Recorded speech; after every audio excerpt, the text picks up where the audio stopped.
invisible virus spread from one country to another country in an unstoppable manner.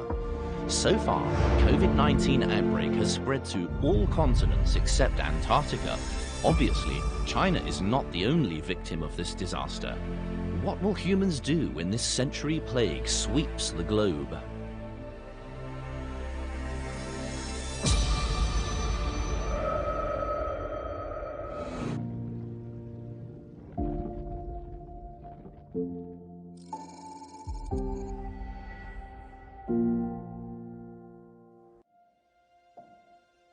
Facing the virus, the common enemy of humans, somebody chose to complain, hate, and ignore everything, while others chose to fight together.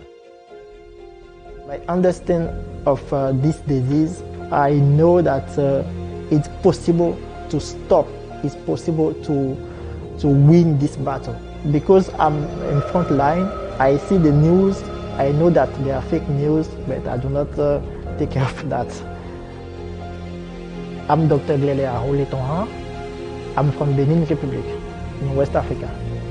My responsibility was to take to do the screening of the patient, to take the temperature of some coming patient, to register the case, the new case, or those who are on suspicion of the disease. What made me really deep impression about my colleague was most of them didn't see their family for nearly 1 month. It's really touching. Their doctor, their son, their mother, all are in their house. After that, when you see the medical personnel with the protective cloth, after 10 hours, more than 10 hours before getting out, you will see from the start with the facial mark all in their face. It's really touching. With the sweat, all these things, it's really touching. Chinese doctors give their life to save China. Virus doesn't know any country, doesn't know any races, doesn't know color. We have many viruses who appear in Europe, in Africa, and then this time it appears here. We don't have to give a country name to a virus. We have to be united as one to fight this virus.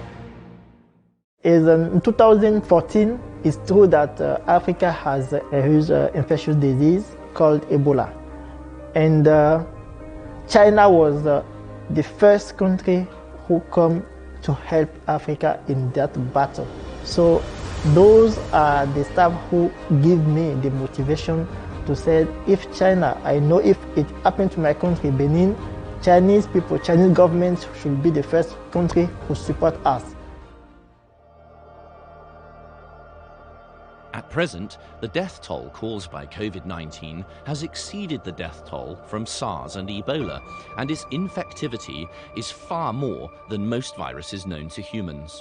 COVID-19 brings not only death to humans, but also complaining, panic, and forcibly restricts human economic activities. This is Neil Bush. I'm the chairman of the George Herbert Walker Bush Foundation for U.S.-China Relations. There are just so many stories that have impressed me about China's development. First of all, it'd be hard for me to criticize China's system that has been so successful over the past 40 years in achieving amazing goals of lifting people out of poverty, creating jobs, giving people opportunities they couldn't ever have imagined.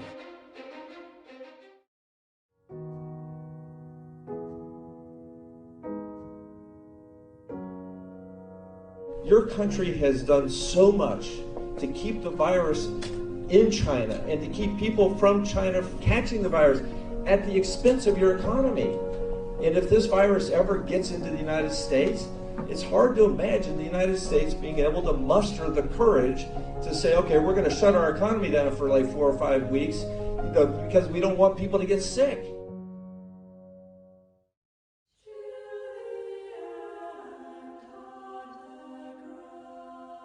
The attack of an unknown virus outbreak in the science fiction Black Spring, written by the Japanese novelist Muniki Yamada, reads that if there is such a virus in the world, even if there are many dangers, Even if it is only a futile struggle, I think humans will do their best to resist.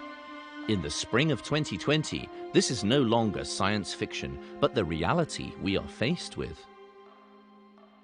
I'm Marianne Fredericks. I am a Common Councilman in the City of London, and I am Chairman of the Health and Wellbeing Board. The speed that China has actually dealt with the issue has shown the rest of the world what we need to do.